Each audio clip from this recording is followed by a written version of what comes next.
मेरे प्यारे मित्रों, आप सभी का मंजूचंद क्लासेज स्वागत है।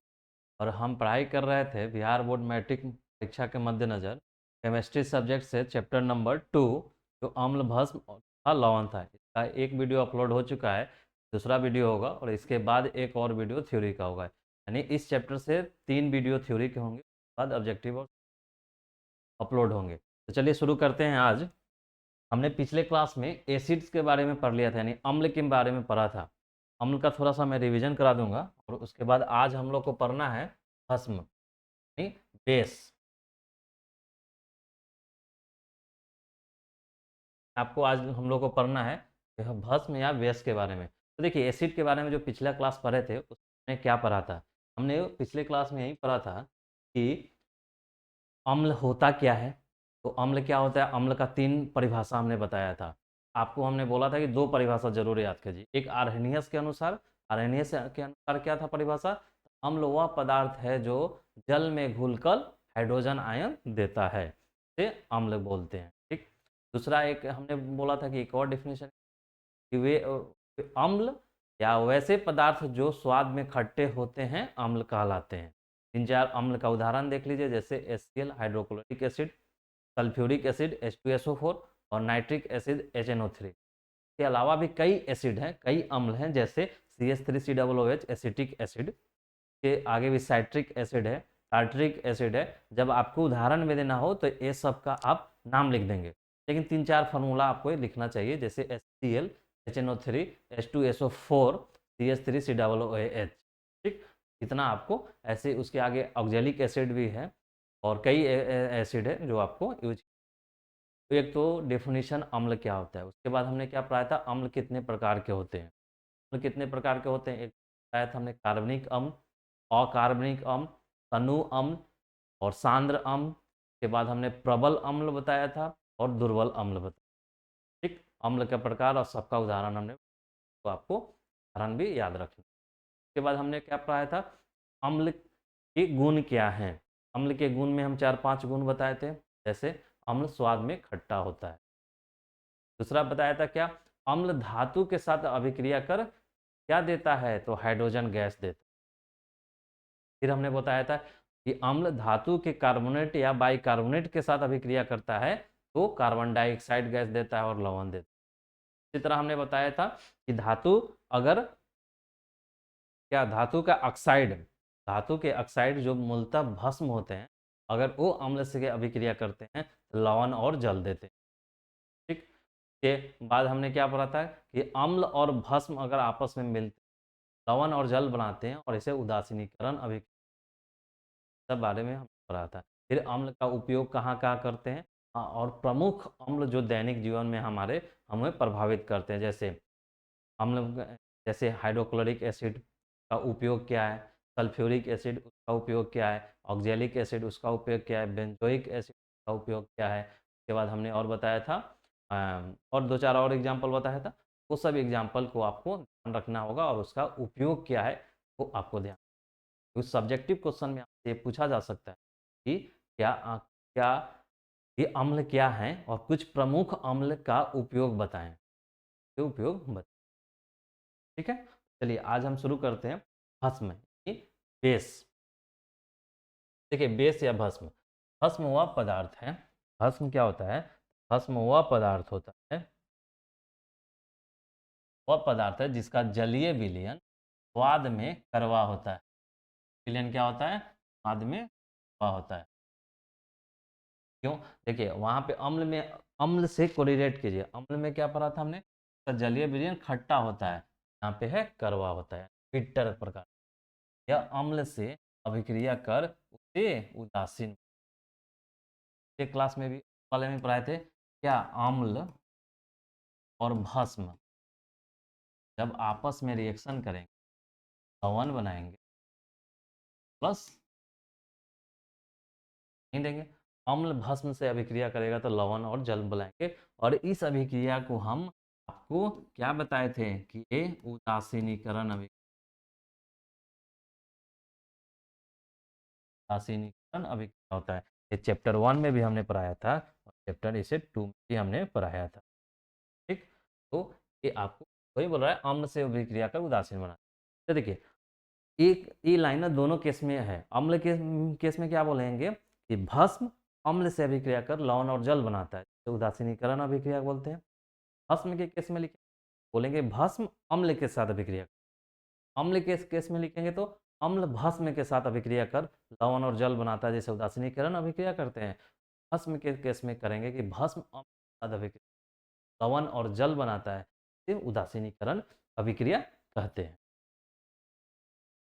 अब देखिए तथा अब तो कुछ प्रमुख भस्म है जिसे आपको याद रखना चाहिए, ताकि ये याद रहेगा ना तो आप चीज़ों को समझ। जैसे बहुत जगह ए लिखा हुआ है NaOH। देखिए आपको नाम लिखने का हम तरीका बताए कि क्या है, ये क्या है, Na है, ये OH है। हमने आपको याद कीजिए बेसिक तो चैप्टर 1 में हमने बेसिक पढ़ाया था, वो जो टेबल हमने बताया था ना, टेबल को अगर आप ध्यान से कर लेते हैं तो मैट्रिक तो छोड़िए 11 और 12 में भी आपको हेल्प, उतना ही कंपोनेंट और उतना ही एलिमेंट और उतना ही कंपाउंड के बारे में जान।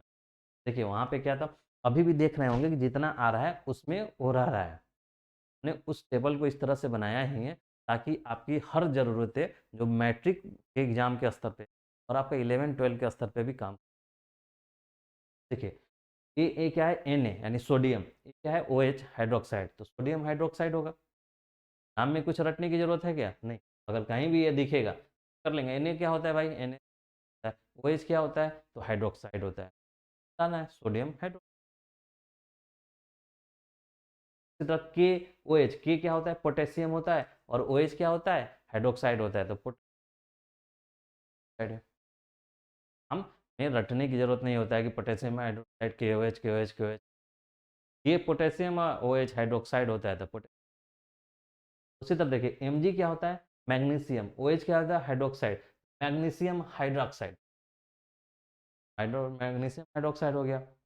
उसी तरह कैल्शियम हाइड्रोक्साइड, बुझा हुआ चूना भी बोलते हैं। आपको हम बताए थे कि CaO है, ये कली चूना है या क्विकलाइम है या कैल्शियम हाइड्रोक्साइड है, और ये क्या है, बुझा हुआ चूना है, स्लैक्ट लाइम है या कैल्शियम हाइड्रोक्साइड है। इसी तरह देखिए CaO कैल्शियम ऑक्साइड, एक C कैल्शियम होता है, O ऑक्सीजन होता है, तो कैल्शियम ऑक्साइड इसी को कली चूना बोलते हैं। MgO, Mg होता है मैग्नीशियम, O होता है ऑक्साइड, तो मैग्नीशियम ऑक्साइड। इसी तरह Ba होता है बैरियम, OH होता है हाइड्रोक्साइड, तो बैरियम हाइड्रोक्साइड। Fe होता है आयरन या फेरस, फेरस हाइड्रोक्साइड बोलिए, आयरन हाइड्रोक्साइड बोलिए। NH4 क्या होता है, अमोनिया, और OH होता है हाइड्रोक्साइड, तो अमोनिया, अमोनिया नहीं होता है, अमोनियम होता है। NH3, जब NH3 रहे तो ई अमोनिया, और जब NH4 रहे तो ए अमोनियम। ये आप बेसिक ध्यान रखिएगा, जब ये 3 रहेगा तो अमोनियम, 4 रहेगा तो अमोनियम। तो देखिए NH4 है, यहाँ पे अमोनियम है, OH हाइड्रोक्साइड, तो अमोनियम हाइड्रोक्साइड। देख रहे हैं, तो आपको नाम रटने की जरूरत नहीं है, थोड़ा सा ध्यान रखिए कैसे नोमेनक्लेचर होता है। आपको फर्स्ट लेक्चर में पढ़ाया था जो चैप्टर नंबर 1 का IUPAC हाइपक नेम के बारे में बताया था। सब नोमेनक्लेचर ऐसे आपको 11 क्लास में जाएंगे तो एक दो चैप्टर ही होगा जो नोमेनक्लेचर करने के बारे में आपको सिखाएगा। ठीक है, तो ये देखिए नेक्स्ट देखिए आर्हेनियस के अनुसार, वहाँ भी अम्ल में भी आपने क्या पढ़ा था, एक कॉमन कि अम्ल स्वाद में खट्टा होता है, उसी तरह यहाँ भी पढ़ लिए भस्म स्वाद में कड़वा होता है। उसके बाद आर्हेनियस के अनुसार, आर्हेनियस क्या बोलता है भस्म के बारे में, भस्म वह पदार्थ है जो जल में घुलकर, वहाँ पे क्या था, अम्ल वह पदार्थ है जो जल में घुलकर हाइड्रोजन गैस, हाइड्रोजन आयन देता है, यहाँ साइड आयन, हाइड्रोक्साइड आयन यानी H- देता है। आप दोनों को कोरिलेट करेंगे ना तो चीज़ें बहुत अंडरस्टैंडिंग डेवलप हो जाएगा कि भस्म अम्ल में क्या था, अम्ल में आर्हेनियस के अनुसार अम्ल वह पदार्थ है जो जल में घुलकर हाइड्रोजन आयन देता है, ये वाला H आयन, हाइड्रोजन आयन देता है। और यहाँ पे भस्म में क्या है, OH आयन दे रहा है, OH यानी हाइड्रोक्साइड आयन, H को हाइड्रोजन और OH को हाइड्रोक्साइड, हाइड्रोक्साइड आयन। तो देख लिए कुछ एग्जाम्पल देख लिए। NaOH अभी आपने पिछले स्लाइड में देखा था कि सोडियम हाइड्रोक्साइड क्या है, एक भस्म है। सोडियम हाइड्रोक्साइड को जो जल में अगर घुलाएंगे क्या देगा आपको, हाइड्रोक्साइड देगा, यानी इसका हाइड्रोक्साइड जो है, इसका जो हाइड्रोक्साइड देखिए, आप देखिए कैसे ब्रेक होता है, अब ये देखिएगा कि ये क्या चीज़ से बना हुआ है, तो सोडियम से बना हुआ है, एक OH से बना हुआ है, नहीं बना है ना, सोडियम से बना है, एक OH से बना हुआ है, तो ये टूटेगा भी तो क्या बनेगा, ए अलग होगा और ए अलग होगा, से जो चीज़ बना हुआ रहेगा वही ना टूटेगा। जैसे मान के चलिए बिल्डिंग है, यानी मकान आपका बना हुआ है, मकान क्या चीज़ से बना हुआ है, ईंट है, सीमेंट है, छड़ है, और वो पत्थर यानी गिट्टी है, बालू है। तो जब आप घर बना हुआ घर को तोड़ेंगे तो उसमें से क्या निकलेगा, उसमें से वही निकलेगा, ईंट निकलेगा, बालू निकलेगा। हाँ, वो हो सकता है मिक्सर फॉर्म में निकलेगा, कंबाइंड फॉर्म में, लेकिन रहेगा कंपोनेंट तो वही। एक घर जो आपका बालू, पत्थर, ईंट ईंट कंक्रीट यानी उसके बाद लोहा, इस सब से मिलके बना हुआ है, तो तोड़ने पे भी क्या निकलेगा, वही निकलेगा, ईंट निकलेगा, बालू पत्थर निकलेगा। तो अगर NaOH सोडियम हाइड्रोक्साइड किसी चीज़ से बना है, तोड़ेंगे इसको तो वही निकलेगा। ये बना है Na से और OH से, तो तोड़ेंगे Na प्लस Na और OH। अब आपको ध्यान देना है कि NaOH निकल गया तो Na पे +1 होता है, सोडियम पे +1 आयन होता है, और हाइड्रोजन पे माइनस। तो बेसिक में टेबल में सब बता रखा है, टेबल को बार बार पढ़िए, टेबल को आप नोट डाउन करके रखिए, तो बार बार देखिए, उस चीज़ों को याद कीजिए कि हाँ हाइड्रोक्साइड OH होता है, OH पे -1 होता है, सोडियम आपका +1 वाला होता है। हमने एक ग्रुप में अलग अलग बता रखा है कि +1 किस पे होता है, +2 किस पे होता है, +3 किस पे होता है, -1 किस पे होता है, -2 किस पे होता है। और हमने उतना ही बताया है जितना आपकी ज़रूरत है तो 118 एलिमेंट, उतने बारे में हम बताए ना, हमने लगभग 20 के बारे में बताया था, और वो वहीं काफ़ी इंपॉर्टेंट है। वो अभी ही नहीं, आपके आने वाले अगले 2 साल तक वो इंपॉर्टेंट आपको रहेगा, जब आप इंजीनियरिंग और मेडिकल के लिए तैयारी के लिए आप मैथ या बायोलॉजी लेंगे, क्योंकि वहाँ पे भी आपको ये सब चीज़ें इतना ही मिलेगा। तो देख लिए, तो ये क्या टूटेगा Na में, और आपको कभी देखना है, जैसे KOH देना है तो देखना है क्या, KOH क्या चीज़ से बना हुआ है, K से बना हुआ है, OH से बना हुआ है, टूटेगा भी तो क्या देगा, K देगा, OH प्लस माइनस तो होगा हमेशा। एक ये जो भी कंपाउंड है तो एक पे प्लस होगा तो दूसरा माइनस वाला, क्योंकि प्लस प्लस तो बनेगा नहीं, जुटेगा नहीं। प्लस और माइनस में भी निगेटिव जो चार्ज होता है ना, उसमें अट्रैक्शन होता है, इसलिए निगेटिव, एगो पॉजिटिव होता है दूसरा निगेटिव होगा। इसी तरह देखिए, अगर इसमें देख रहे हैं तो CaOH का होल टू यानी कैल्शियम हाइड्रोक्साइड क्या चीज़ से बना हुआ है, एक तो कैल्शियम से बना हुआ है और दूसरा हाइड्रोजन हाइड्रोक्साइड से बना हुआ है, तो टूटेगा भी तो क्या बनेगा, कैल्शियम बनेगा, OH बनेगा। अब आपको ध्यान देखना है कि हाँ प्लस होगा कि +1 होगा कि +2 होगा। देखो कैल्शियम पे +2 होता है और OH पे -1 होता है, आपको टेबल में है, थोड़ा सा ध्यान रखिए टेबल को। इसी तरह अमोनियम हाइड्रोक्साइड देखिए, तो अमोनियम को टूटेगा क्या, अमोनियम में और हाइड्रो ऑक्साइड टूटेगा। तो अरहनियस के अनुसार क्या हो रहा है कि अरहनियस के अनुसार हो रहा है कि वे वैसे पदार्थ जो जल में घुलकर क्या देते हैं, हाइड्रोक्साइड आयन देते हैं, आपको भस्म कहलाता है। तो आपको एक डेफिनेशन याद रखना है, ये वाला जो कि हम भस्म स्वाद में कड़वे होते हैं। नोट देखिए, जल में विलय भस्म, अगर वैसा भस्म यानी वैसा बेस जो जल में घुल जाए, जो जल में विलय भस्म को क्षार बोला जाता है। अल्कली, क्षार को बोलते हैं अल्कली, अल्कली ALKL, यानी वैसे भस्म यानी वैसे बेस, कहीं कहीं आप देखेंगे बेस को ही क्षार लिखता है हिंदी में भी, लेकिन बेस और अल्कली दो चीज होता है, एक होता है भस्म और एक होता है क्षार। तो भस्म होता है कि वैसे भस्म जो जल में विलय हो जाए यानी जल में घुल जाए, उसे हम क्षार बोलते हैं, जिसको इंग्लिश में अल्कली बोलते हैं। ठीक, अतः सभी क्षार भस्म हैं। क्या बोल रहा है कि विलय में भस्म, ये भस्म एक बड़ा चीज है, उसमें से कुछ ऐसा भस्म होगा जो जल में विलय होगा, और जो विलय होगा तो वो क्षार कहलाएगा। तो क्या बोल रहा है कि अतः सभी क्षार भस्म हैं, किंतु सभी भस्म क्षार नहीं। इस चीज को समझ लीजिए, ऑब्जेक्टिव में आपको क्वेश्चन पूछ सकता है कि बताइए कि सभी भस्म क्षार हैं क्या। तो हमने क्या बताया सर जी, सभी भस्म क्षार नहीं है, क्योंकि भस्म एक बड़ा चीज है। मान लीजिए कि ये भस्म है, तब ये अगर ये भस्म को डिनोट कर रहा है, तो इसमें से कुछ ही वैसा भस्म होगा। मान लीजिए ये भस्म है जो जल में विलय है, जल में विलय है, ये जल में घुल जा रहा है, तो इसको जो होगा इसको बोलेंगे हम क्षार, तो अल्कली बोलते हैं। तो आप क्या देख रहे हैं कि भस्म एक बड़ा चीज है, उसमें से कुछ ऐसा भस्म होगा जो जल में घुलेगा, कुछ होगा जल में नहीं घुलेगा। तो जो जो भस्म जल में घुल जाएगा उसको हम क्षार बोलेंगे। तो क्या देख रहे हैं कि सभी भस्म क्षार नहीं हो सकता है, लेकिन सभी क्षार भस्म होगा। समझ गए? तो आप हमेशा याद रखिएगा कि भस्म एक बड़ा चीज है, उसमें से कुछ ही भस्म होगा जो जल में विलय होगा, और जल में जो विलय होगा उसी को क्षार हम बोलेंगे, जिसको अल्कली इंग्लिश में बोला जाता है। ठीक है? भस्मों के प्रकार यानी टाइप्स ऑफ बेसेस।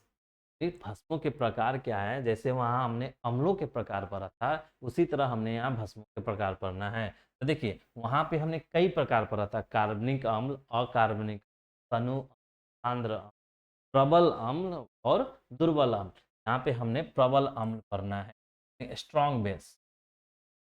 वैसे भस्म जो अपने जलीय विलयन में पूर्ण रूप से आयनित हो जाते हैं उसे प्रबल अम्ल बोलते हैं। तो क्या बोलते हैं? प्रबल अम्ल बोलते हैं। वो प्रबल भस्म बोलते हैं। वहां पे क्या था? अम्ल था आपका। अम्ल में क्या था? वैसे अम्ल जो अपने जलीय विलयन में पूर्ण रूप से आयनित हो जाते हैं उसे प्रबल अम्ल कहते हैं। और यहाँ पे क्या है? वैसे भस्म जो अपने जलीय विलयन में पूर्ण रूप से आयनित हो जाते हैं उसे प्रबल भस्म बोलते हैं। भस्म या क्षार लिखा हुआ है, तो सभी भस्म क्षार नहीं होते हैं, लेकिन क्षार भस्म हो।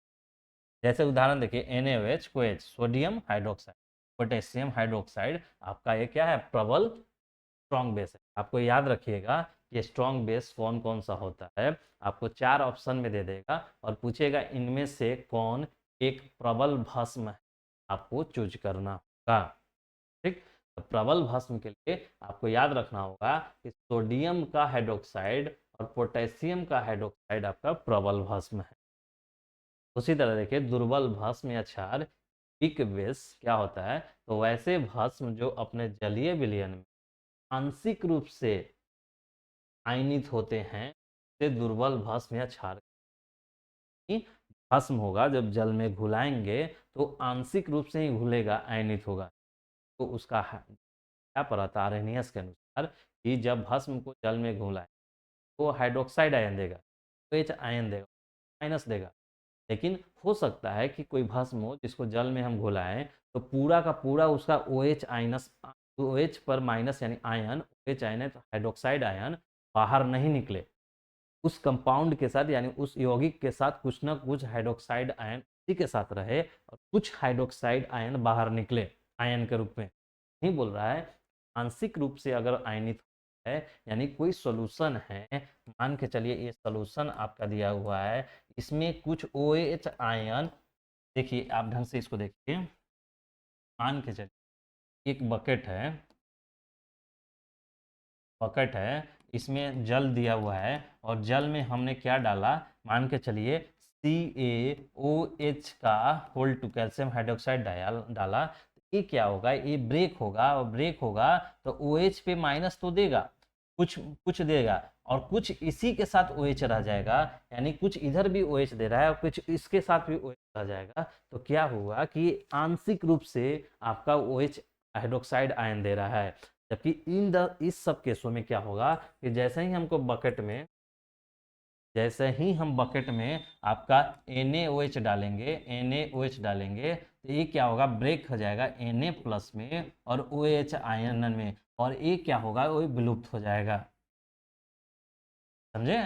तो ये पूरा का पूरा टोटल NaOH जो होगा आपको N प्लस में और OH माइनस में टूट जाएगा, आयनित हो जाएगा। तो उसे प्रबल अम्ल बोलते हैं। इसलिए यहाँ पे होगा कि पूर्ण रूप से वो आयनित हो जा रहा है।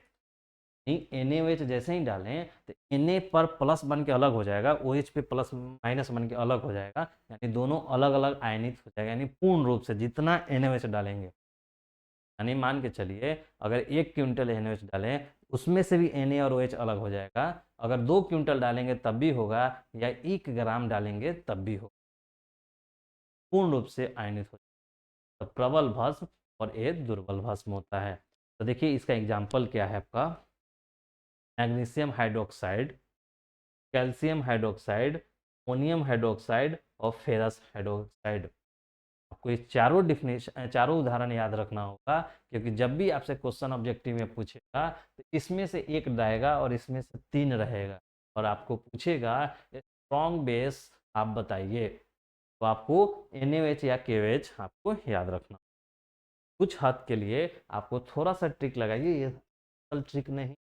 इसी एग्जाम्पल के लिए मान के चलिए आपको भस्म हमने 4 और 2 6 पढ़ाया, ने आपको 6 भस्म का उदाहरण बताया, इसके अलावा भस्म है उस पर अप्लाई नहीं होगा, क्योंकि कभी कभी छोटा छोटा ट्रिक लगा लेना चाहिए, उसके ऑब्जेक्टिव क्वेश्चन गलत नहीं होते हैं। जैसे देखिए इस पे +1 होगा, इस पे भी +1 होगा, इस सब पे +2 है,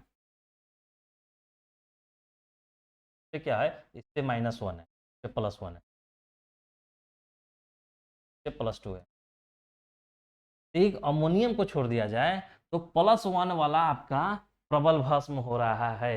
या याद रखिए सोडियम और पोटेशियम जो +1 होता है से उसका अम्ल होगा तो प्रबल होगा, और +2 वाले का अम्ल होगा वो दुर्बल अम्ल होगा। क्योंकि देखिए सब में 2 आ रहा है, यहाँ भी 2 आ रहा है, यहाँ भी 2 आ रहा है, यहाँ भी 2 आ रहा है, प्रबल 2 वाला दुर्बल अम्ल होता है। थोड़ा के लिए यूनिवर्सल ट्रिक नहीं है, ऐसा सब जगह अप्लाई होगा, ये सब जगह अप्लाई नहीं होगा।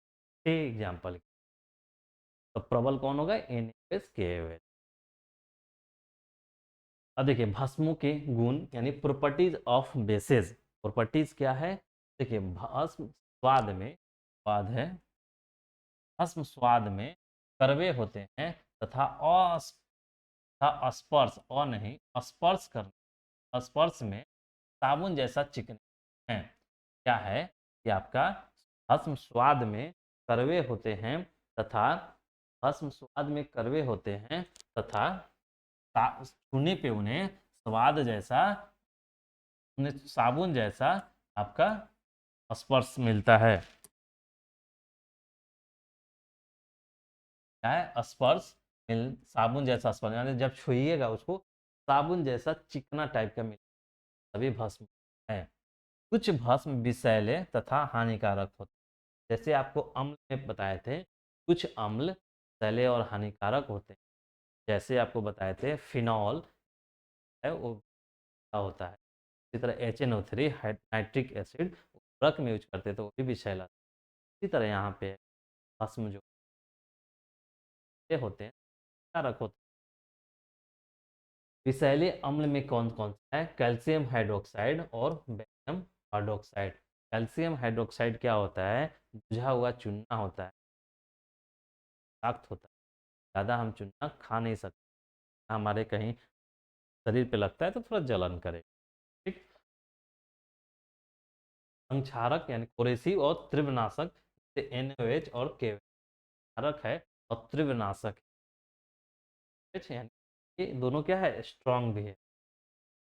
अब देखिए एक नोट में है, ऑब्जेक्टिव में क्वेश्चन पूछा जा सकता है, इसलिए हमने नोट में इसको बता दिया ताकि आपको इस पे अधिक गौर देंगे। टूथपेस्ट यानी जो आप डेली टूथपेस्ट ब्रश करते हैं, सभी लोग करते हैं टूथपेस्ट, हाँ सभी लोग करते हैं, कुछ लोग नहीं करते होंगे, कभी कभी नहीं मिलता, पाव में ब्रश करना जरूरी नहीं हो लेकिन आप लोग करिएगा। ठीक है, टूथपेस्ट क्या है कि आस्मिक प्रकृति का होता है, यानी जो टूथपेस्ट होता है, जो आप लोग कोलगेट या ये आप यूज करते हैं, तो कोलगेट या क्लोजअप ये जो यूज करते हैं वो सभी ना, वो बेस होता है उसमें, आस्मिक प्रकृति का होता है, वो बेसिक इन नेचर होता है, आस्मिक प्रकृति का होता है, जो हमारे मुंह में, जो हमारे मुंह में उपस्थित अम्ल को उदासीन कर दांतों की रक्षा करता है। क्या आपने समझा कि हमारा जो मुंह है, मुंह में लार होता है सलाइवा, और जब हम कोई भोजन ग्रहण करते हैं या इंजेक्शन करते हैं तो हमारे भोजन के साथ शक्कर जाता है, तो वो शक्कर टूट कर कई अम्ल बनाता है, और वो अम्ल हमारे दांतों को नुकसान पहुंचा सकता है, पहुंचाएगा अधिक समय के लिए वो काम किया तो। कि अम्ल भी अगर हमारे दांतों पे अधिक देर तक काम किया तो हमारे दांतों को नुकसान पहुंचाता है। इसीलिए हम अम्ल को, अम्ल के प्रभाव को उदासीन करने के लिए हम क्या देंगे? कई बार हमने पढ़ाया पिछले चैप्टर में कि अम्ल भस्म के साथ जाकर लवण और जल देता है, उदासीन कर देता है। अगर मुंह में अगर अम्ल ज़्यादा बन गया तो हम इसको, अम्ल को उदासीन करने के लिए क्या देंगे अपने मुंह? तो हम भस्म देंगे, यानी बेस देंगे। बेस देंगे तो बेस कैसे देंगे? ऐसा तो नहीं है कि बेस खा लेंगे। बेस क्या देंगे? तो हमने टूथपेस्ट एक याद किया कि टूथपेस्ट जो होगा उसमें हम बेस दे देंगे, और जैसे ही दिन भर का जो खाने के बाद जो अम्ल बना होगा या बना हुआ अम्ल हमारे दांतों पे जो रिएक्ट कर रहा होगा वो अपना प्रभाव दिखाएगा। उसके पहले हम सुबह उठते ही उसको ब्रश करके यानी पेस्ट द्वारा बेस दे देते हैं, यानी भस्म दे देते हैं अपने मुंह में यानी दांतों के आसपास। और जैसे ही भस्म देते हैं तो जो दांतों के आसपास अम्ल बैठा हुआ रहता है, जो हमारे दांतों को नुकसान पहुंचाने वाला होता है, उससे अभिक्रिया कर अम्ल और भस्म मिल गया तो उदासीन अभिक्रिया हो जाता है। लवण देगा और जल देगा, और लवण हमारे दांतों को नुकसान नहीं पहुंचाएगा। इसीलिए अम्ल की प्रकृति हमारे दांतों को नुकसानदायक, नुकसानदेह पर पहुंचाने वाली है। दूध टूथपेस्ट से वो भस्म दे प्रभाव को, इसीलिए ब्रश करना बहुत ज़रूरी है। तो आप अपने दांतों से हाथ धो बैठेंगे। ठीक है, तो आप समझ गए ब्रश करना क्यों जरूरी है। तो भी आप शक्कर युक्त खाएंगे उससे अम्ल बनेगा और वो हमारे दांतों को नुकसान पहुंचाएगा। इसलिए हमने भस्म भी है, इसलिए डेली ब्रश कीजिए। कभी कभी जिनके दांतों में प्रॉब्लम होता है उनको बोला जाता है कि 2 बार 3 बार आप ब्रश। क्यों? वहीं अम्ल जो एसिड होता है उसके प्रभाव को समाप्त कर, क्योंकि जब पेस्ट देंगे तो पेस्ट में बेस होता है। ठीक है, याद रखिएगा टूथपेस्ट में क्या होता है? बेस होता है, यानी भाग होता है जो हमारे दांतों को अम्लों के नुकसान से। अब देखिए तीसरा गुण क्या है कि भस्म या क्षार धातु से अभिक्रिया। अम्ल क्या था? धातु से अभिक्रिया क्या देता था? हाइड्रोजन गैस देता था। यहाँ पे क्या है कि धातु से अभिक्रिया पर हाइड्रोजन गैस तथा लवण। यहाँ भी भस्म भी क्या होगा? वहाँ भी अभिक्रिया कर हाइड्रोजन गैस और लवण देता था। यहाँ भी आपको हाइड्रोजन गैस और NaOH Zn। भस्म धातु से अभिक्रिया कर रहा है तो Na2ZnO हाइड्रोजन गैस बाहर निकल। इसी तरह NaOH से करेगा तो हाइड्रोजन। इन केस में क्या देख रहे हैं? अम्ल है और भस्म है, दोनों जब धातु से क्या कर रहा है तो हाइड्रोजन गैस तथा लवण है। ठीक है, तो आप ध्यान रखेंगे अम्ल के केस में भी क्या था कि अम्ल जब धातु से अभिक्रिया कर रहा था, धातु से अभिक्रिया कर रहा था तो लवण और हाइड्रोजन गैस दे रहा था। ठीक है, इसी तरह आप देखेंगे, इस चीज़ को याद रखेंगे। यानी ये क्या में कॉमन चीज़ है, ये हमेशा जानना। ऑब्जेक्ट में आपको स्टेटमेंट देके पूछ देगा कि अम्ल और भस्म दोनों के केस में अम्ल और भस्म दोनों धातु से अभिक्रिया करेगा, लवण और हाइड्रोजन। चौथा दीजिए भस्म या क्षार अधातु ऑक्साइड को वहाँ भी बताए थे। बहुत इंपॉर्टेंट है, इसको आप नोट में करके यहाँ लिख लीजिएगा। क्या कि अधातु के ऑक्साइड, अधातु के ऑक्साइड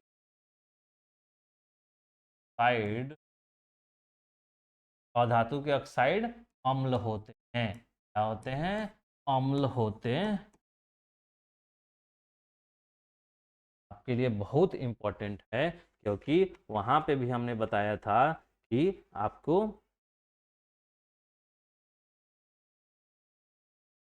धातु के ऑक्साइड क्या होते थे? पे अम्ल होते थे। धातु के ऑक्साइड, धातु के ऑक्साइड के ऑक्साइड अधातु के ऑक्साइड, अधातु के ऑक्साइड अम्ल, धातु के ऑक्साइड बेस होंगे, धातु के ऑक्साइड बेस यानी भस्म होंगे।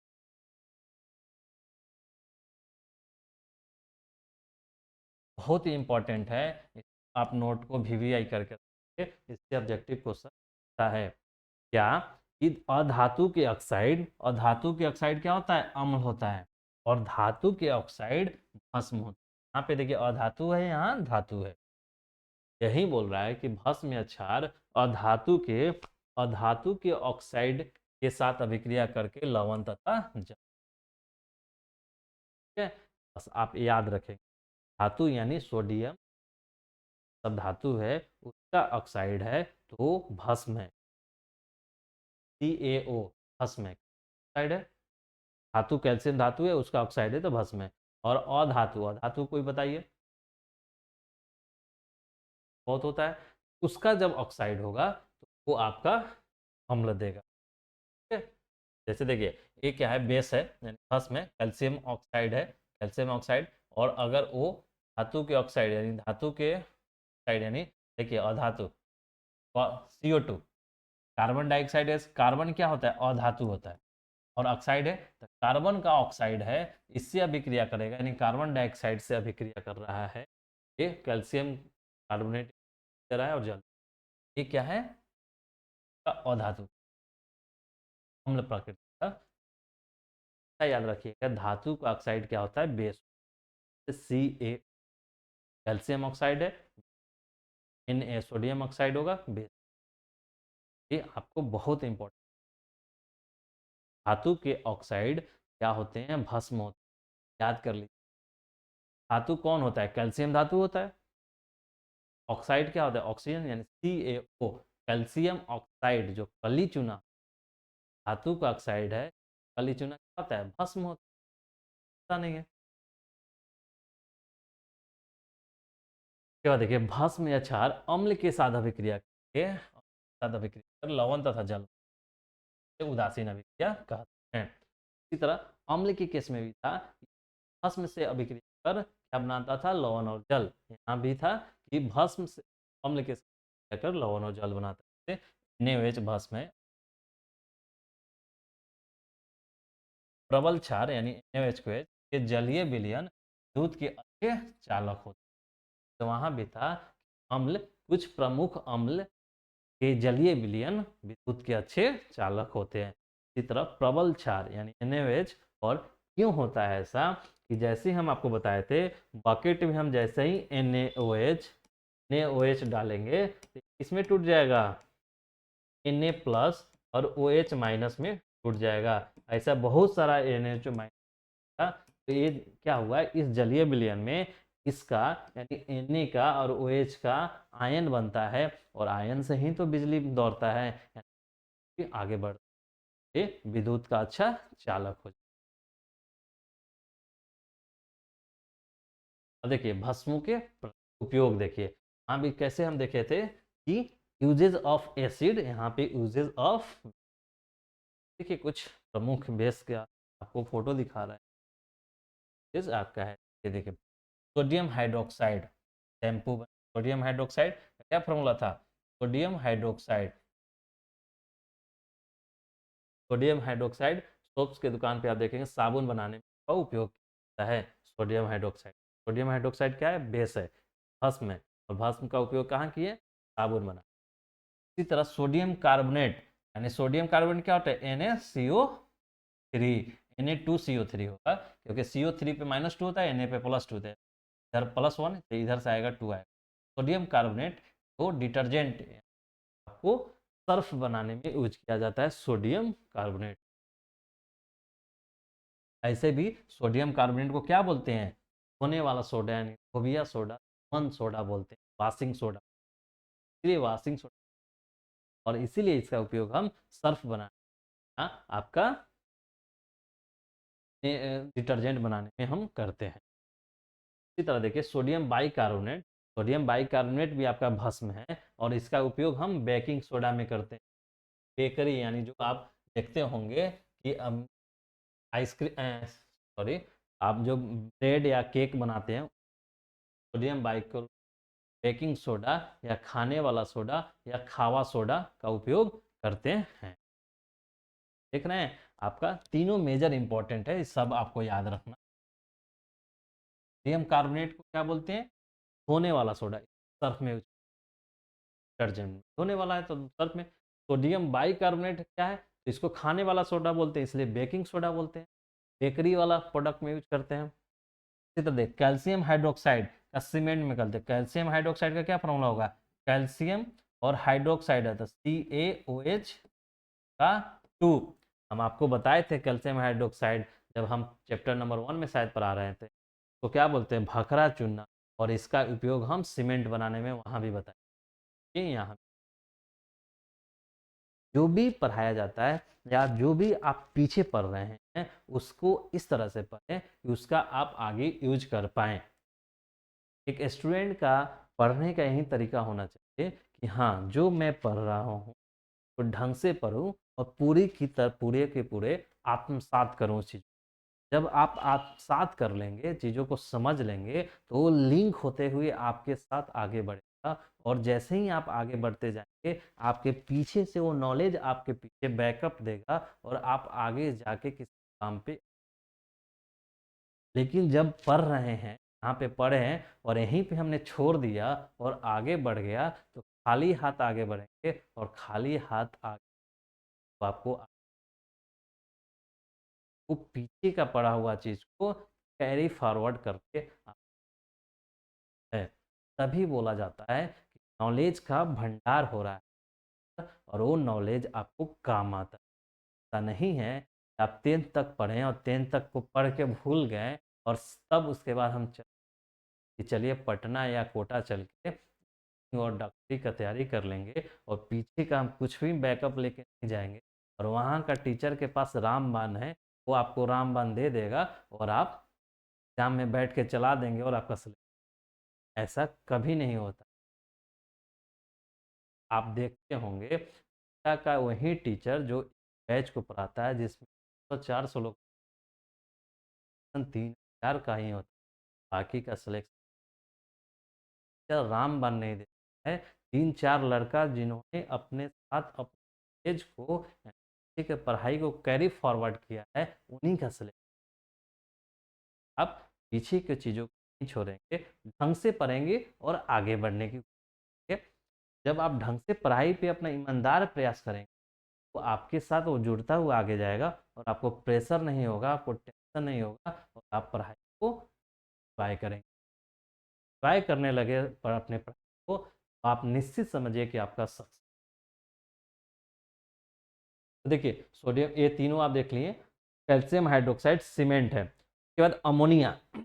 अमोनिया का क्या होता है? NH3। अभी हम आपको पढ़ाए थे कि NH3 को अमोनिया बोलते हैं और जब NH4 हो जाता है अमोनियम होता है, तो अमोनिया का उपयोग हम फर्टिलाइजर में करते हैं, यानी रक्त में करते हैं। उसी तरह है magnesium hydroxide, magnesium treating acidity. आपको हम बताए थे मैग्नीशियम ऑक्साइड का क्या उपयोग करते हैं, इसको हम बोलते हैं मिल्क ऑफ मैग्नीशिया बोलते हैं, इसको हम एंटा एसिड के रूप में उपयोग करते हैं, अम्ल वाले में पढ़ाए थे।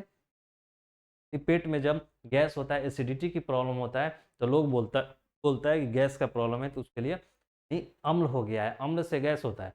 अम्ल को प्रभावित करने के लिए क्या एंटी अम्ल देंगे, एंटी एसिड, एंटा एसिड बोलते हैं। मैग्नीशियम हाइड्रोक्साइड का उपयोग एसिड, मैग्नीशियम हाइड्रोक्साइड भी का भस्म है। इसी तरह देखिए टूथपेस्ट, तो अभी हम पढ़ाए थे टूथपेस्ट में सोडियम फ्लोराइड का उपयोग करते हैं और सोडियम फ्लोराइड भी आपका भस्म होता है। इसी तरह देखिए लैब में बहुत सारा हम का उपयोग करते हैं, ये आपका यूजेज ऑफ। देखिए इसी चीज़ को हम फॉर्मेट में बता दें ताकि आप लिखना हो तो आप ऐसे। देखिए पहला इंपॉर्टेंट आपका भस्म है सोडियम हाइड्रोक्साइड का फॉर्मूला होता है NaOH।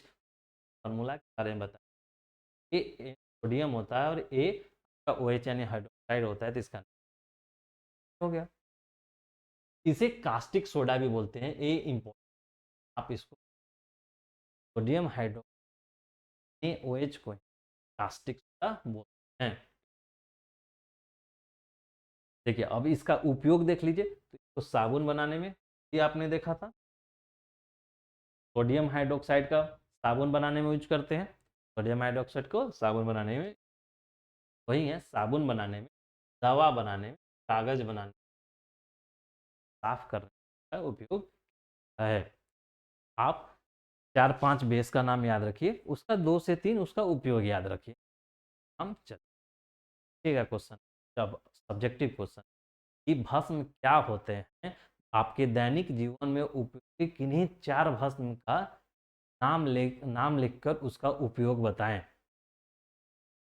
तो पूछा जा सकता है भस्म क्या है, वही आर्हेनियस के अनुसार, या एक और करवा वाला परिभाषा दीजिए, और इनमें से जो आने वाला भस्म 4-5 हम बताएं, आप 4 याद कर लीजिए, 4 से ज़्यादा आपको कभी नहीं पूछेगा, आने 4 नहीं बोला तो 2-3 लिख दीजिए। सोडियम हाइड्रोक्साइड, देखिए सोडियम हाइड्रोक्साइड है तो उसे कास्टिक सोडा बोलते हैं, ये भी याद रखिए कि आपको ऑब्जेक्टिव में पूछा जा सकता है कि इनमें से कौन कास्टिक सोडा, तो इन्हें में से दिया रहेगा कास्टिक सोडा, साबुन बनाने में, दवा बनाने में। उसी तरह मैग्नीशियम ऑक्साइड हाइड्रोक्साइड, MeOH का 2, हाइड्रोक्साइड, इसे मिल्क ऑफ मैग्नीशिया बोला जाता है, ये भी देखिए। ये सब जो भी हम याद रखने के लिए बोल रहे हैं सभी आपको ऑब्जेक्टिव क्वेश्चन रहेगा या पूछा गया होगा। तो सोडियम हाइड्रोक्साइड को कास्टिक सोडा बोलते हैं साबुन और दवा बनाने में, इस मैग्नीशियम हाइड्रोक्साइड को मिल्क ऑफ मैग्नीशिया बोलते हैं। ठीक, इस यूज कहाँ करते हैं, पेट की अम्लीयता दूर करने, पेट में हम इसका यूज करेंगे तो ठीक। इसका पीएच मान 10.5 के आसपास में हो, तो आप इसका भी ध्यान रखेंगे। हाइड्रोक्साइड का पीएच मान होता है, ठीक है, इसमें ये आपसे नहीं बोलेगा कि 10.5 दे दिया, 10 दे दिया, 9 दे दिया, 9.5 दे दिया, इतना क्लोज आपको ऑप्शन नहीं देगा। आपको जब भी अगर ऐसा क्वेश्चन का तो इस तरह का ऑप्शन दिया,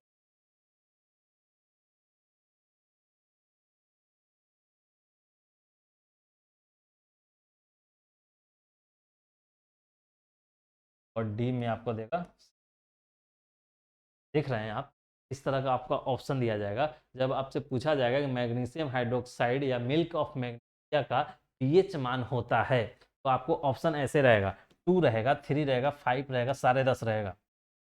तो आपको मिल्क ऑफ मैग्नीशिया का पीएच 10.5 हमेशा याद करने की जरूरत नहीं, सिर्फ उसको समझने की जरूरत। मिल्क ऑफ मैग्नीशिया जो होता है, क्या होता है, वो आपका बेस होता है, भस्म होता है, और भस्म होता है तो हम आगे आपको पढ़ाएंगे पीएच के मान क्या होता है। तो भस्म का पीएच मान क्या होता है, 7 से ज़्यादा है। आपको बस अगर इतना कंसेप्ट, इसको बोलते हैं कंसेप्ट और इसको बोलते हैं फैक्ट। जब आप मिल्क ऑफ मैग्नीशिया का 10.5 याद कर, इसको बोलेंगे फैक्ट याद कर रहे हैं, यहाँ 4 बार बोले 10.5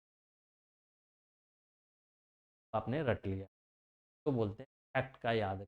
हाँ, कभी कभी भी जरूरत होता है, जहाँ कंसेप्ट है उसके लिए आप फैक्ट याद नहीं करें तब कैसे बता। देखिए अगर मिल्क ऑफ मैग्नीशियम का पीएच मान पूछे तो आपको कंसेप्ट ये बताता है कि मिल्क ऑफ मैग्नीशियम भस्म होता है और भस्म का पीएच मान 7 से अधिक होता है, बस एक कंसेप्ट है। अब ये कंसेप्ट आपको मान बिना याद किए कैसे, मिल्क ऑफ मैग्नीशियम पीएच क्या होता है, 7 से अधिक होता है, तो 7 से अधिक तो है नहीं, भी कट गया, 7 से अधिक ये भी कट गया, 7 से अधिक ये भी कट गया, 7 से अधिक क्या बचा है, एक ही तो ऑप्शन आपका दिया गया है, 7 से अधिक। क्या कंसेप्ट की, कंसेप्ट ऐसा चीज होता है कि आप ऐसे क्वेश्चन कंसेप्ट जानने के लिए जो स्टूडेंट कंसेप्ट मानते हैं वो बिना रटे इसको सीखेगा और सेकेंडों में बनाएगा, और जिनको रटने की आदत है, कंसेप्चुअल नहीं है, रट के गए वो याद करेंगे, और रटे हुए में से 90% स्टूडेंट का आंसर गलत कर देंगे, क्योंकि रटा हुआ चीज याद आएगा कि नहीं आएगा गारंटी नहीं। मेरा उद्देश्य इस 10th क्लास को पढ़ाना नहीं है, आपको इस तरह से है कि आप आगे आने वाले अपने करियर में आप अपना डिसीजन खुद लें, एक बेहतर स्थिति में किसी 10th ऐसा क्लास है जो आपके करियर को तरह से बता देता है। यहाँ पे आपका जो इंटरेस्ट डेवलप होगा जिस चीज़ में, जैसे किसी मैथ में interest है, तो मैथ लेके इंजीनियरिंग, बायोलॉजी में इंटरेस्ट है वो लेके, जिनको अगर कॉमर्स में इंटरेस्ट है वो अकाउंटिंग और बैंकिंग, और जिन्हें को आर्ट्स में इंटरेस्ट है तो आर्ट्स में करके कहीं पीएचडी करेंगे। ऐसा नहीं है कि इंजीनियरिंग जाने वाला सिविल सेवा में नहीं जाता है, लेकिन हाँ इंजीनियरिंग के बाद वो सिविल, तो मेरा उद्देश्य यही क्लास को पढ़ा, आपके जड़ को मजबूत, ताकि आप आने वाले कैरियर, ठीक, ये सब छोटी छोटी बातों को आप देखिए। मैग्नीशियम हाइड्रोक्साइड हो गया, मिल्क ऑफ मैग्नीशिया कहा जाता है, पेट की अम्लता दूर में, पीएच 10.5। तीसरा है पोटेशियम हाइड्रोक्साइड, KaOH। के है, के को क्या बोलते हैं, पोटेशियम, OH को बोलते हैं हाइड्रोक्साइड। तो पोटेशियम मृदु साबुन है, सॉफ्ट साबुन बनाने, हार्ड साबुन होता है, सॉफ्ट साबुन, हार्ड साबुन होता है जैसे कपड़ा धोने वाले साबुन को हार्ड बोलते हैं, और जो नहाने वाले साबुन होता है जैसे लक्स, लाइफबॉय, डॉल, ये सब वाला साबुन होता है, तो सॉफ्ट साबुन होता है। ठीक है, तो वो सॉफ्ट हार्ड वो होता है, पत्थर जैसा हार्ड बोलेंगे और मुलायम को सॉफ्ट बोलेंगे। सॉफ्ट साबुन, नहाने वाले साबुन को सॉफ्ट बोलते हैं, सॉफ्ट सोप, और आप धोने वाला साबुन यानी कपड़ा धोने वाला हार्ड साबुन। मृदु साबुन शैम्पू और शेविंग क्रीम बनाने में ये हाइड्रोक्साइड का उपयोग। इधर चौथा देखिए, कैल्शियम हाइड्रोक्साइड, CaOH, घरों में चूना पोतने, ब्लीचिंग पाउडर बनाने, जल को मृदु बनाने के ऊपरी बालों को साफ करने, कैल्शियम हाइड्रोक्साइड का उपयोग करते हैं। कैल्शियम हाइड्रोक्साइड को हम बताया था आपको, कैल्शियम इसका 4 नाम होता है, कैल्शियम हाइड्रोक्साइड, बखरा चूना, ना बुझा और सेलेक्ट लाइट है। तो घरों में ब्लीचिंग पाउडर बनाने में, जल को मृदु यानी सॉफ्ट बनाने, जल में कई अशुद्धियाँ होता है, इसे दूर करने, कमरे के ऊपरी बालों यानी यहाँ पे बाल जो होता है उसको टेनिंग करने के लिए। उसके बाद देखिए आपका ये रहा भस्म का, और आगे अब देखिए चीज है इंडिकेटर्स, जिसको बोलते हैं सूचक, बोलते हैं इंडिकेटर, मतलब सूचना होगा, इंडिकेटर्स ऑफ एसिड और बेस। ये आपको देखिए इंडिकेटर यानी सूचक क्या होता है, 3 प्रकार का होता है, एक नेचुरल होता है, एक सिंथेटिक होता है, और एक ऑल्फैक्टरी होता है। ठीक, नेचुरल यानी प्राकृतिक में पाया जाता होगा, ऐसे सूचक यानी सूचक जो सूचना हमें देने वाला है, यानी ये सूचक होगा जो कुछ एक विशेष प्रकार की सूचना हमें प्रोवाइड करता होगा यानी देता होगा।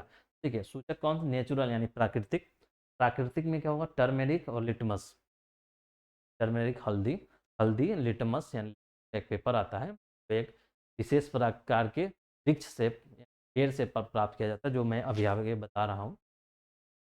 सिंथेटिक यानी जिसे हमने बनाया होगा, किंग ने बनाया है, मिथाइल ऑरेंज और फेनोफ्थलीन की तरह। ऑल्फैक्टरी, एक गंध के द्वारा पहचाना जाता है, ऑल्फैक्टरी जैसे ओनियन, ओनियन, प्याज, या आपको लौंग का तेल, ये सब इस ऑल्फैक्टरी में आता है। सुगंध यानी सुगंध लेकर बता सकते हैं। तो होता है नेचुरल और सिंथेटिक में क्या, कलर यानी रंग परिवर्तन के साथ हम बताएंगे कि कुछ एक विशेष प्रकार का रंग परिवर्तन दिखाता है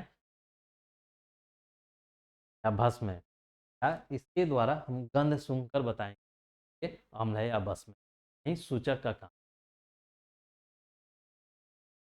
देखिए सूचक क्या होता है, इंडिकेटर्स, वैसे रंजक डाइज होते हैं, रंजक यानी रंग, जिनका अम्ल या भस्म द्वारा रंग परिवर्तन होता है।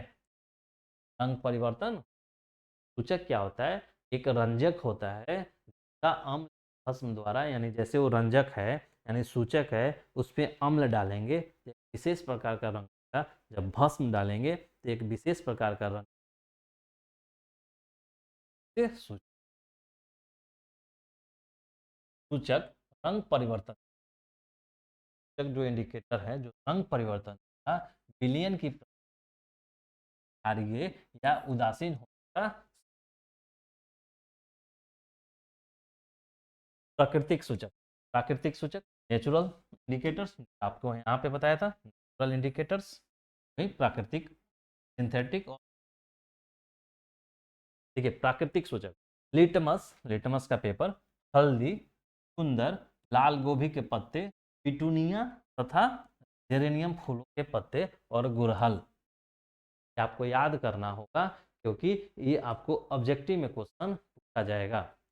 इनमें से कौन प्राकृतिक सूचक का उदाहरण नहीं है तो पूछेगा तो एक रहेगा, नहीं है तो इसमें से 3 दे देगा और इसमें से 1 दे देगा। आपको देखना होगा कि प्राकृतिक सूचक क्या होता है। प्राकृतिक सूचक में जो नेचुरल यानी प्रकृति ने हमें दिया होगा, ठीक, उसे आदमी ने नहीं बनाया, तभी प्राकृतिक आएगा। और देख सकते हैं लिटमस का पेपर एक विशेष प्रकार के वृक्ष से पाया जाता है, पेड़ से पाया जाता है। पेड़ तो आदमी बनाया नहीं होगा, प्राकृतिक। हल्दी को भी आदमी नहीं बनाया है तो प्राकृतिक। सुंदर को भी नहीं तो प्राकृतिक। लाल गोभी के पत्ते भी प्राकृतिक का देना है तो प्राकृतिक। पिटूनिया तथा जेरेनियम फूलों के पत्ते, और जेरेनियम आप याद रखिए ये फूल है, एक विशेष प्रकार के फूल के पौधा है जिसके पत्ते हैं, वो से हमें प्राकृतिक सूचक मिलता है। पिटूनिया और जेरेनियम फूलों के पत्ते और गुड़हल। तो आप इतना याद रखेंगे कि प्राकृतिक, सिंपल ध्यान रखें प्रकृति ने जिसे दिया होगा वो प्राकृतिक। अब देखिए रासायनिक सूचक या संश्लेषित सूचक यानी सिंथेटिक, जो आपको यहाँ था सिंथेटिक सूचक, वही सिंथेटिक है। रासायनिक सूचक या सिंथेटिक सूचक, मिथाइल ऑरेंज और फिनोप्थलीन, तो वो याद देखिए। अब मिथाइल ऑरेंज और फिनोप्थलीन, ये दोनों को हमेशा याद रखिए, ये दोनों को मिक्स करेगा मिथाइल ऑरेंज और फिनोप्थलीन, सिंथेटिक यानी रासायनिक सूचक। देखिए नोट देख लीजिए कुछ, और हमारा नोट हमेशा VVI होगा, वो कभी ना कभी आपसे क्वेश्चन या पूछा हुआ होगा। इसी तरह डिजाइन के सूचक का उपयोग, जो इंडिकेटर्स है उसका उपयोग मुख्य रूप से रासायनिकरण अभिक्रिया की समाप्ति की जानकारी हेतु है कि कोई अभिक्रिया उदासीनीकरण है, समाप्ति की जानकारी के लिए है। लिटमस, लिटमस अभी आपने पढ़ा था कि लिटमस क्या है। लिटमस एक प्राकृतिक सूचक है, इसी के बारे में है। लिटमस एक क्वेश्चन पूछा जाता है। लिटमस जो है थैलोफाइटा वर्ग, एक तो पूछ थैलोफाइटा वर्ग के लाइकेन डाला गया गुलाबी रंग का उदासीन अक्र है। एक कई फैक्ट इससे पूछा जाएगा लिटमस के बारे में। एक तो ये पूछ सकता है 1 नंबर में, 2 नंबर में ये, 3 नंबर में। तो आप क्या देख रहे हैं, पढ़ने के दौरान ये स्टेटमेंट लिखा हुआ है तो संभावित क्वेश्चन को स्टूडेंट अपने आप देखना चाहिए कि हाँ जी लिटमस है क्या थैलोफाइटा वर्ग का है। एक तो पूछ सकता है भाई हमसे, लिटमस किस वर्ग का पौधा है, पेड़ है, तो थैलोफाइटा वर्ग का पेड़, थैलोफाइटा वर्ग। पर भाई लिटमस किससे प्राप्त किया जाता है, तो लाइकेन के पेड़ से प्राप्त किया जाता है। ठीक है, दूसरा फैक्ट हो गया कि लाइकेन, लाइकेन के पेड़ और थैलोफाइटा वर्ग का ही। किस रंग का होता है लिटमस, गुलाबी रंग, और उदासीन अक्र होता है। ये आपका 3 फैक्ट आपको क्या है, वो हेलोफाइटा वर्ग का है, इन पौधा से, और गुलाबी रंग। ठीक है, के बाद देखिए सूचक का नाम, रंग परिवर्तन और रंग परिवर्तन। अब देखिए आपको सूचक क्या बताया था, नीला लिटमस, लाल लिटमस, ये आपका क्या था, प्राकृतिक सूचक। क्या आपका था प्राकृतिक सूचक। मिथाइल ऑरेंज फिनोप्थलीन एक का क्या था आपका, रासायनिक, रासायनिक सूचक। हल्दी लाल गोभी ये भी आपका प्राकृतिक। आपको 2 प्रकार का सूचक पढ़ाए थे, का 3 प्रकार का है। एक ऑल्फैक्टरी भी होता है यानी गंध वाला, लेकिन मेनली ये 2 होता है। ऑल्फैक्टरी के बारे में मैं बता दूंगा, सभी एक दो। तो सूचक का नाम है लाल लिटमस। लिटमस यानी आपका प्रकृति है, प्राकृतिक सूचक है। तो एक नीला लिटमस होता है, एक लाल लिटमस। देखिए, जब लिटमस को प्राप्त किया जाता है थैलोफाइटा वर्ग के जब लाइकेन के पौधा से निकालते हैं ना, तो गुलाबी रंग, जब गुलाबी रंग का होता है तो फिर एसिड बेस से हम रिएक्शन करके नीला लिटमस लाल लिटमस प्राप्त कर लेते हैं। और इसका यूज अब हम किसी भी विलयन की या क्षार के बारे में जानकारी के लिए, कोई विलयन हमारा सॉल्यूशन, हमारा अम्लीय नेचर का, ये प्रकृति या क्षारीय प्रकृति का, इस दोनों का यूज करते हैं। जब हम नीला लिटमस, ब्लू है, ब्लू लिटमस है, ब्लू,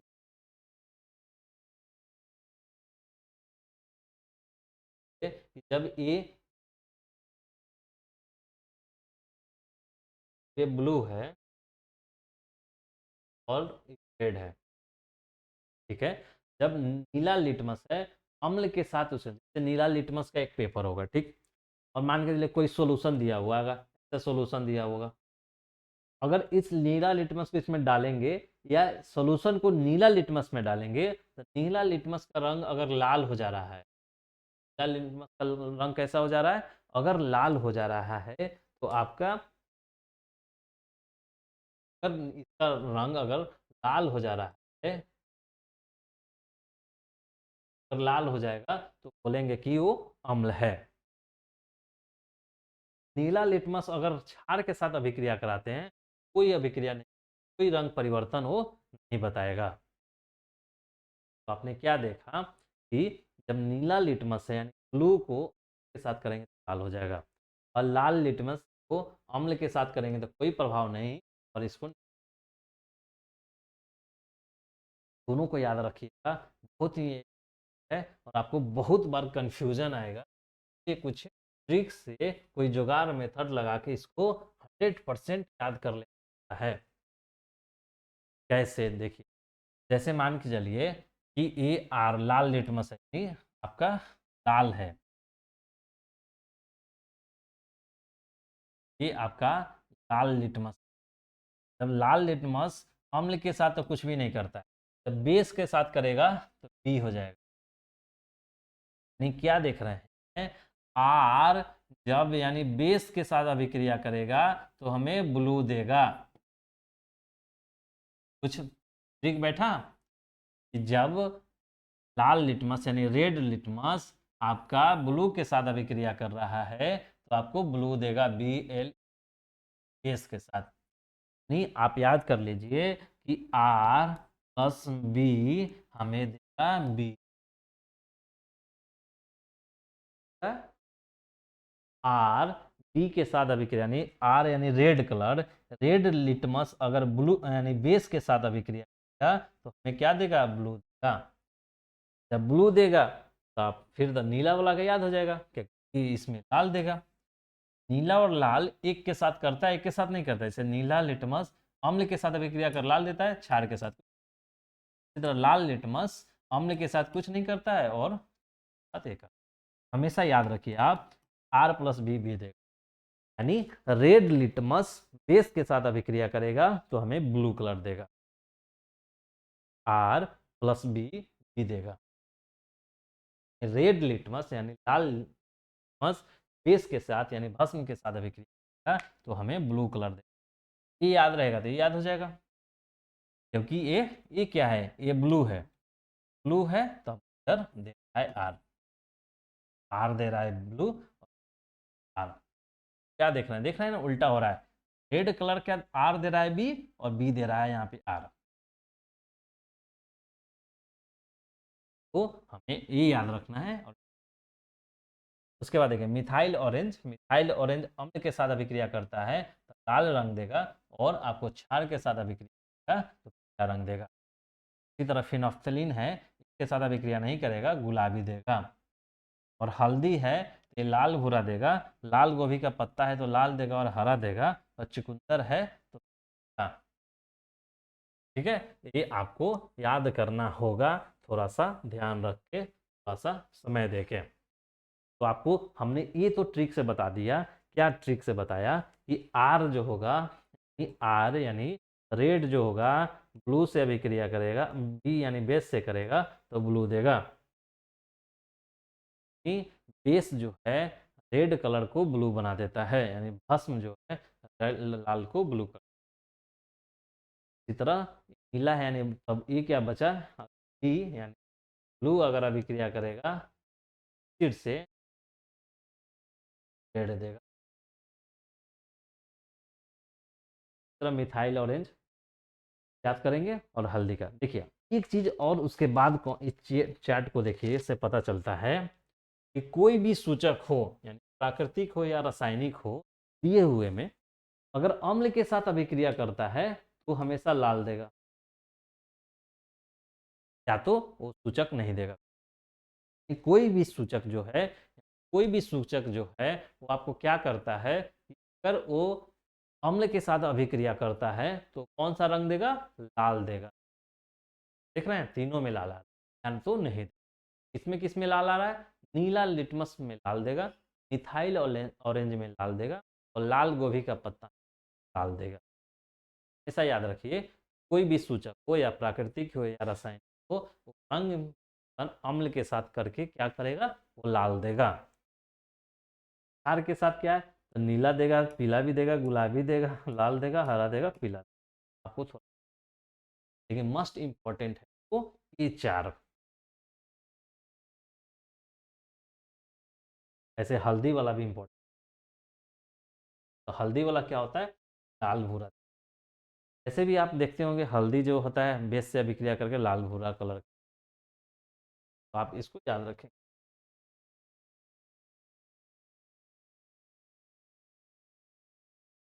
लाल और लाल।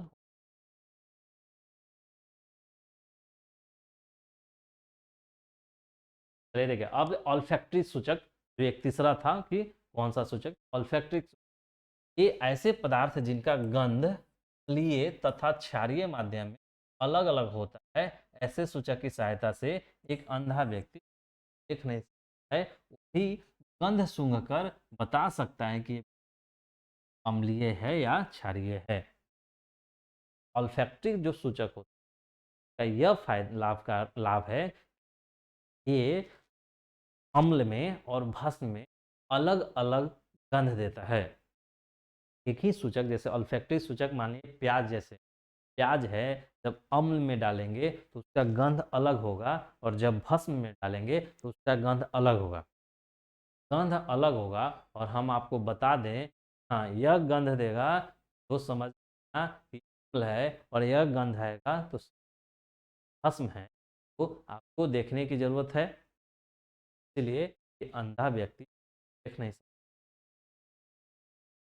दिव्यांग व्यक्ति भी बता सकता है वो गंध सुनकर, कि हाँ गंध सूंघा और बताया कि हाँ ये अम्ल है, और ये के लिए हम ऑल्फैक्टरी उपयोग करते हैं।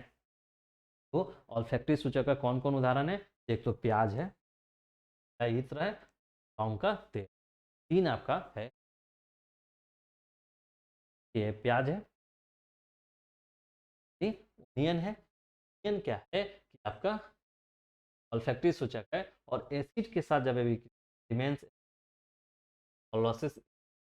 आपको ये चीज़ ज़्यादा ध्यान नहीं रखना, बस आपको याद रखना है ये गंध देता है और इसको पहचान कर।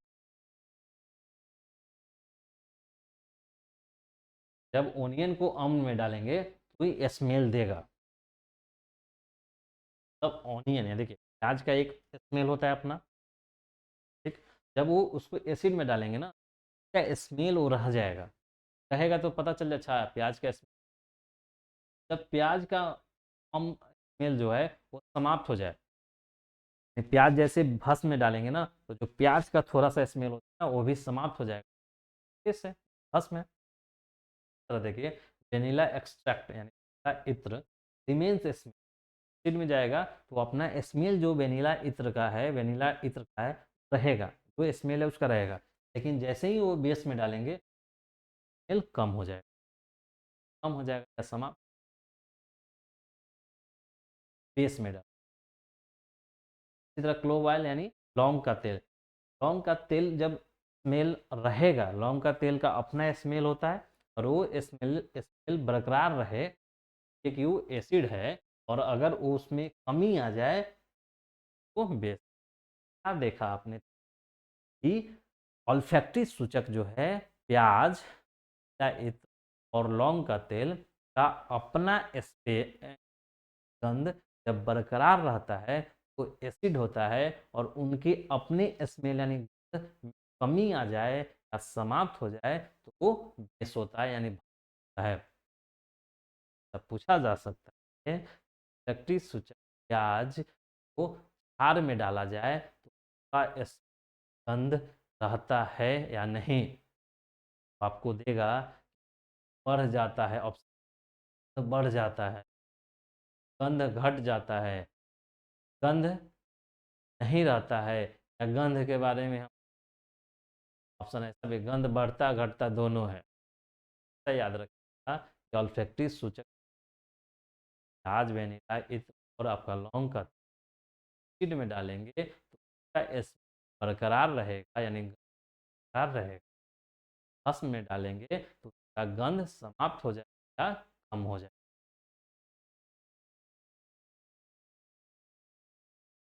देखिए विद्युत अपघट्य, इलेक्ट्रोलाइट्स, विद्युत अपघट्य, नॉन इलेक्ट्रोलाइट्स, ये दो कंसेप्ट है छोटा छोटा, इस ज़्यादा ये नहीं।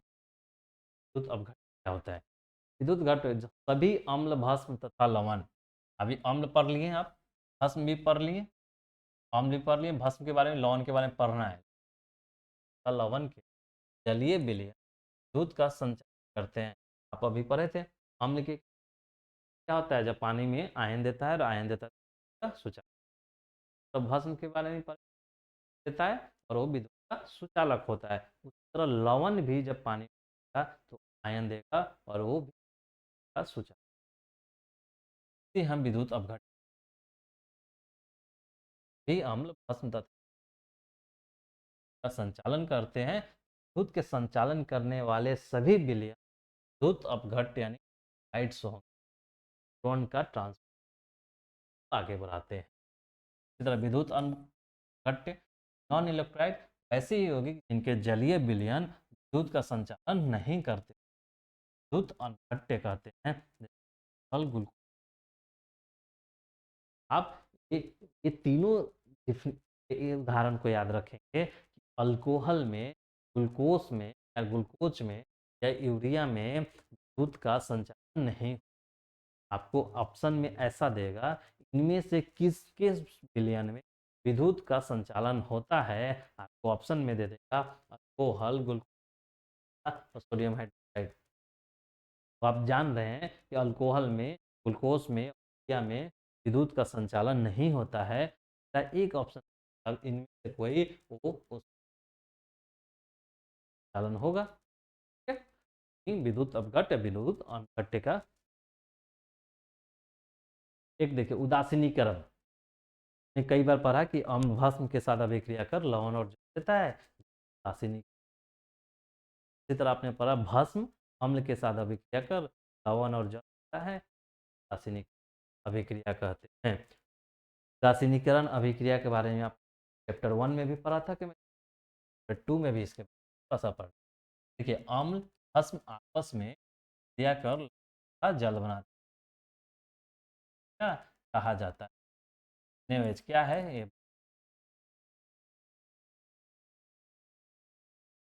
क्या है? अम्ल है,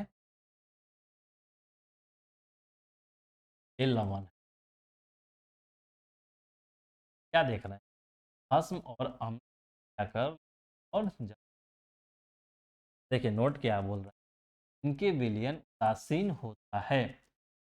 उदासीनीकरण अभिक्रिया भी आपस में मिलकर लवण और जल देगा तो लवण का विलयन जो होगा उदासीन होता है। विलयन में H प्लस या OH आयन ही होते हैं, H प्लस या OH आयन ही होते हैं। यहाँ पे देख रहे हैं क्या, जब क्या बना है प्लस H O, NaCl में नहीं H है, नहीं है, H या OH आयन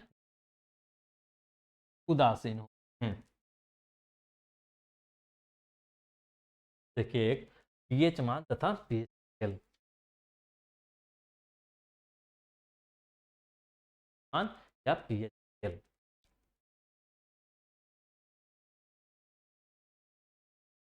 चलिए इस फिगर इस जो ये है तो है बारे में बताएं आप कंसेप्ट। देखिए पीएच मान क्या होता है। पीएच मान क्या, किसी बिलियन यानी सॉल्यूशन के पीएच का मान उसमें उपस्थित एच प्लस आयन इस सांद्रता के लघु गुणक लॉगरिथमिक का ऋणात्मक मान होता है। क्या बोल रहा है कि वही पीएच मान उपस्थित एच प्लस आयन इस सांद्रता के लघु गुणक लॉग लघु गुणक का ऋणात्मक मान। क्या देख रहे हैं अब, ये जो डिफिनीशन है पीएच मान का वो ही तो उसका फॉर्मूला दे रहा है। पीएच मान नहीं बोल रहा है कि किसी बिलियन के पीएच का मान उपस्थित, यानी मान के चलिए कोई बिलियन है HCl, कोई बिलियन है माने HCl का, वो HCl है तो इसमें क्या क्या टूटेगा, तो आपको तो एक H प्लस टूटेगा और एक Cl माइनस टूटेगा। ठीक है, आपका ये जो H plus ion Cl minus है ऐसा कई कई टूटेगा।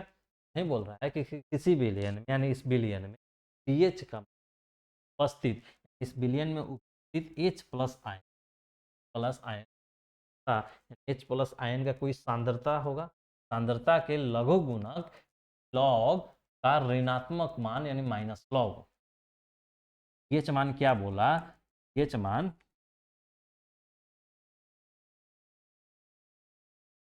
पीएच मान क्या बोला कि बोल रहा है कि किसी बिलियन में H प्लस आयन का जो सांद्रता है उसका लॉग ले लीजिए और उसका ऋणात्मक ले लीजिए, वहीं तो पीएच का। क्या देखें, फॉर्मूला भी आपको रटने की जरूरत नहीं, अगर आपको डेफिनेशन है सन में ही बोल, किसी बिलियन का वह होता है उस बिलियन में उपस्थित H प्लस आयन के सांद्रता का लघु गुणक का ऋणात्मक होता है। किसी बिलियन के में H प्लस आयन के लघु गुणक यानी लॉग का ऋणात्मक यानी है। H बराबर क्या निकल गया, लॉग H। ठीक है, पीएच चीज़ों को आप समझ लेंगे तो आपको बहुत चीज़ रटने की जरूरत नहीं। ये डिफिनीशन ही इसका है, फार्मूला। देखिए जहाँ P का अर्थ क्या है, यहाँ पे पीएच में P का अर्थ क्या है, P का अर्थ शक्ति यानी पावर होता है, यानी P पावर है। H प्लस आयन बिलियन में उपस्थित H प्लस आयन का सांद्रण, यानी P और H, ये P पावर होता है H प्लस का आयन का, यानी H प्लस कितना आयन का पावर है वही आता है पीएच।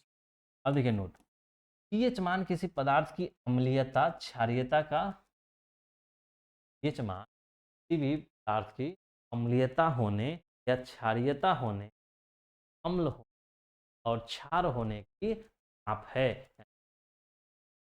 क्या है, अम्ल है या क्षार है। ठीक है, तो पीएच मान है।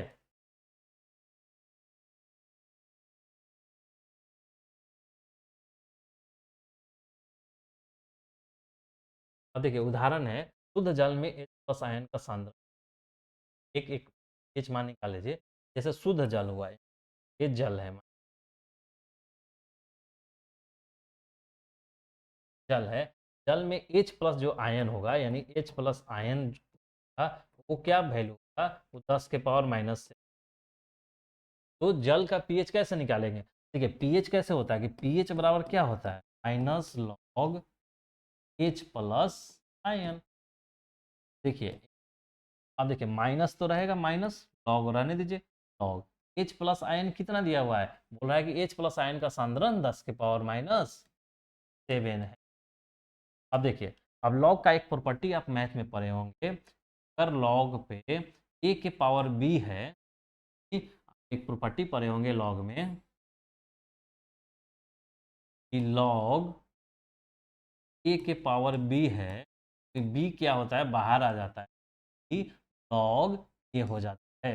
एक प्रॉपर्टी होता है आपका लॉगरिथम, आप नहीं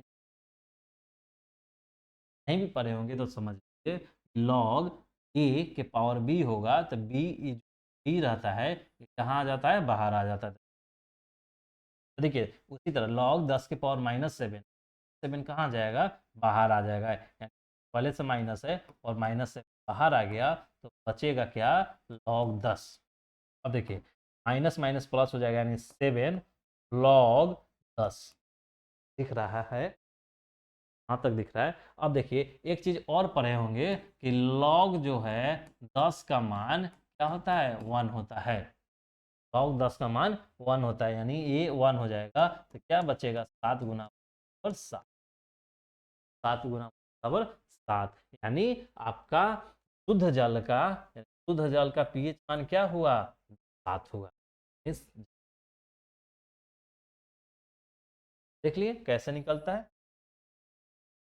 अतः शुद्ध जल का मान, हमेशा याद रखिएगा कि जल अगर है और वो शुद्ध जल है, तो हमारा पीएच मान क्या होगा, 7 होगा। तो पीने का पानी अगर शुद्ध,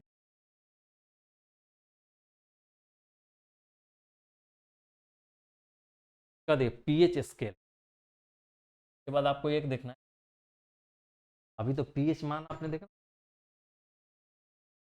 किसी विलयन में H प्लस आयन का सांद्रण के निर्धारण के लिए सोरेनसन वैज्ञानिक ने वर्ष 19 स्केल का निर्माण किया, जिसे पीएच स्केल कहा जाता है।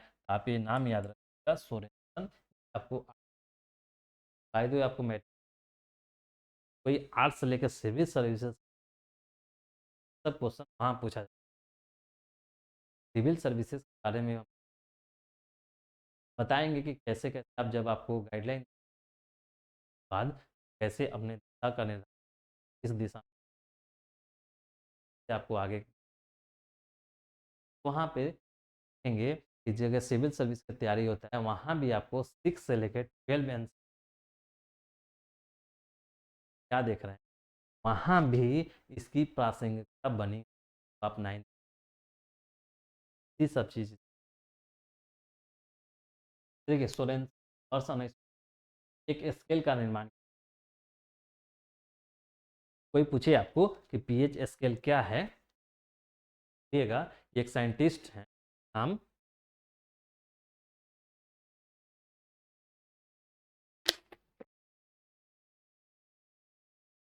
साइंटिस्ट है जिनका नाम सोरेनसन है, उन्होंने वर्ष 19 स्केल का निर्माण क्या करता है, ये किसी बिलियन में H प्लस आयन की सांद्रता का निर्धारण करता है। आपने क्या देखा था कि H क्या होता है, माइनस लॉग H प्लस, नहीं क्या किसी भी सॉल्यूशन में यानी बिलियन में H प्लस आयन की सांद्रता क्या है, इसके बारे में बताता था। वही उन्होंने सोरेनसन ने स्केल का इजाद किया, जिसे पीएच स्केल कहा गया, और वो भी इस सॉल्यूशन में क्या H प्लस आयन का सांद्रण देता है। ठीक, देखिए तीनों याद रखिए, उदासीन विलयन रहेगा तो उसका पीएच मान 7 होगा, अम्लीय विलयन रहेगा तो 7 से कम होगा, नहीं 7 से कम होगा, 0 तक होगा, और क्षारीय विलयन रहेगा तो 7।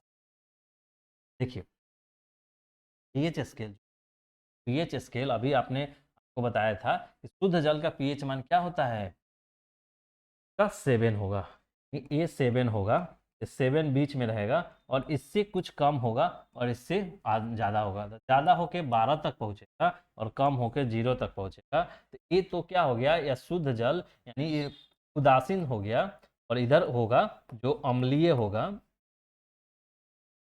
और इधर होगा तो क्षारीय। 7 से अगर कम हो रहा है पीएच मान, तो वो सभी अम्लीय होंगे, अम्लीय होंगे, और 7 से अधिक होता है तो वो सभी क्षारीय होंगे। बता देखिए कुछ पदार्थ हैं जिसका पीएच मान दिया हुआ है, इंपॉर्टेंट आपके एग्जाम ऑब्जेक्टिव क्वेश्चन है। देखिए पीएच मान, नींबू का पीएच 2.2, वो आपको पढ़ाए थे, साइट्रिक एसिड अम्ल होता है तो हमेशा ऑब्वियस बात है 7 से कम बहुत ट्रू होता है।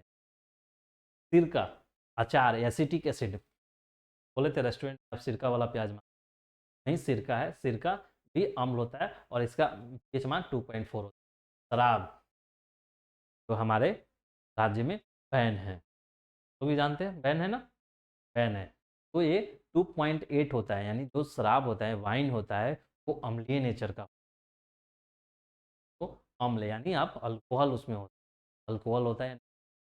मूत्र यानी आप मूत्र जो होता है, यूरिन जो होता है, उसका पीएच मान 6 होता है, यानी आपका यूरिन भी अम्लीय नेचर का होता है। ये काफ़ी इंपॉर्टेंट है,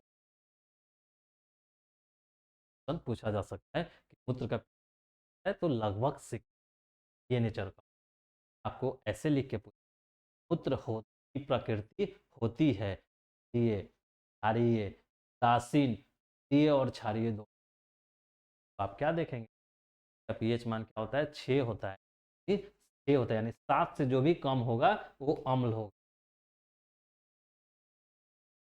और 7 से अगर ज़्यादा हो रहा है तो वो क्षार होगा। 7 से कम है तो दूध का पीएच मान 6.4 होता है, दूध भी क्या होता है आपका थोड़ा सा अम्लीय नेचर का होता है कि 7 से जस्ट थोड़ा सा कम। लार जो आपके सलाइवा जो हमारे मुंह में होता है उसका भी पीएच मान 6.4 होता है। अभी हम आपको पढ़ाए थे कि मुंह में अम्लीयता हो जाता है जिसको, यानी अम्ल के कारण मेरा दांत का क्षय होने लगता है, दांत खराब होता है, टूथपेस्ट का यूज करते हैं, भस्म होता है। का अम्ल अम्ल जो मुंह में जो लार होता है उसका पीएच मान भी 7 से कम होता है और वो एक प्रकार का अम्ल होता है और इसलिए हमारा दांत खराब होने के टूथब्रश से ब्रश डेली करना होता है। रक्त, ये भी इंपॉर्टेंट है, ये भी इंपॉर्टेंट, ठीक है, 3 इंपॉर्टेंट है। एक तो मूत्र वाला याद रखिए, इसका पीएच 6 होता है। एक आप याद रखिए लाइवा यानी हाड़ का 6.5 होता है, और रक्त का 7.4 होता है, जो हमारे शरीर के अंदर जो ब्लड रहता है वो बेसिक नेचर,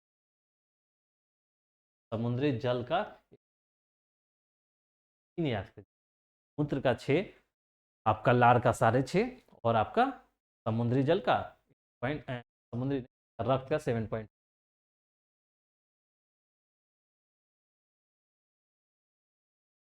एक नोट देखिए, नोट क्या है कि मानव शरीर 7 से 7 प्रास पे बीच काम करता है। मानव शरीर, हमारा शरीर है, इसके किसके बीच के रेंज पे काम करता है, 7 से 7.8 के पीएच मान पर कर। हमारा शरीर जो है उदासीन से लेके बेस तक 7 पे उदासीन होता है, उदासीन से यानी 4 से, हमारे शरीर में नहीं ज़्यादा अम्ल होना चाहिए, नहीं ज़्यादा बेस यानी क्षार होना चाहिए। इसलिए देखते हैं पेट में जैसे ही थोड़ा सा अम्ल बनता है तो गैस की समस्या होने लगती है। 7 से नीचे यानी शरीर में अम्ल का बनना, और अम्ल का पीएच मान 7 से 6, 5, 4, जैसे ही हमारे अंदर एसिडिटी बनता है यानी अम्ल बनता है, उसका पीएच मान कम हो जाता है, शरीर के पीएच मान करता है हमारा, से वो कम हो जाता है, जलन और प्रॉब्लम प्रॉब्लम जैसा फेस होता है, ये हमारा एसिडिटी में दिक्कत होता है, फिर काम करता है। ये भी याद रखिए, जब वर्षा जल का पीएच मान, ये भी बहुत इंपॉर्टेंट, वर्षा जल का पीएच जब 5.6 यानी 5.6 से कम हो जाए तो उसे अम्लीय वर्षा कहते हैं। कोई क्वेश्चन पूछा जा सकता है, अम्लीय वर्षा का पीएच क्या होता है, 5.5 के आसपास यानी है वो अम्लीय। किसी अज्ञात विलयन के पीएच का निर्धारण यूनिवर्सल सूचक पीएच पेपर द्वारा किया जाता है। अज्ञात विलयन, कोई विलयन है, तो पीएच का निर्धारण कैसे करते हैं, यूनिवर्सल सूचक का उपयोग। अम्ल लाल रंग, तो देखिए ये कंटिन्यू लाइन किया जाता है, अम्ल लाल रंग, क्षार नीला रंग देता है, आप देखें क्षार नीला रंग देता है, यूनिवर्सल सूचक पीएच पेपर हम उपयोग करते हैं।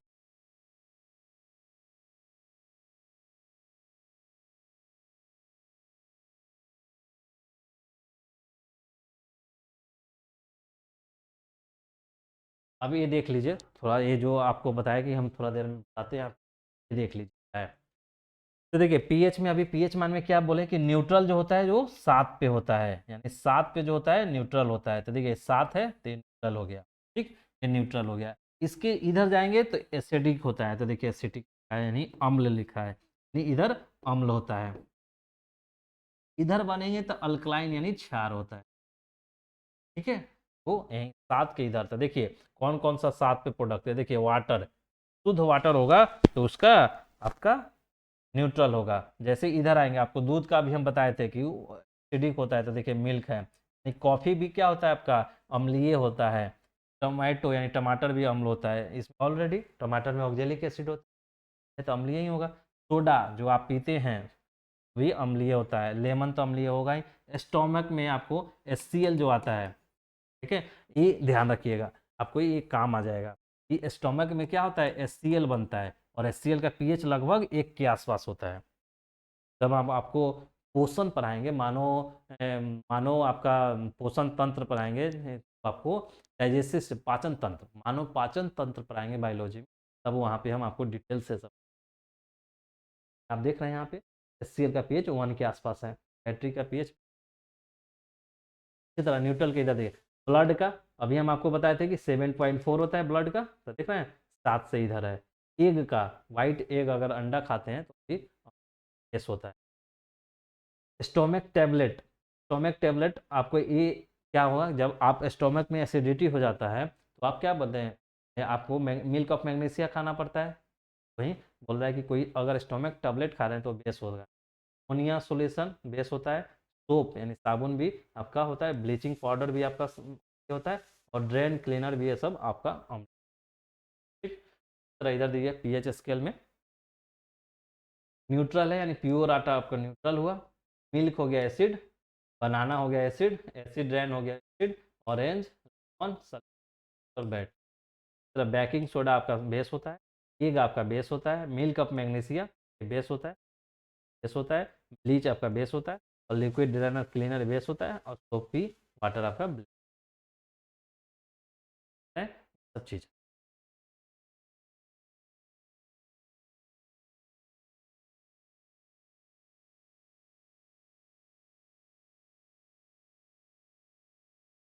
देखिए तो आप यहाँ तक अभी पढ़े, थोड़ा सा वीडियो ये लंबा चला जाएगा, इसलिए यहीं पे हम रोकते हैं, और एक और वीडियो आएगा जो 1 घंटे का या 1.25 घंटे का होगा, उसमें इस चैप्टर का समाप्ति हो जाएगा, द एंड हो जाएगा। उसके बाद आपका ऑब्जेक्टिव और सब्जेक्टिव।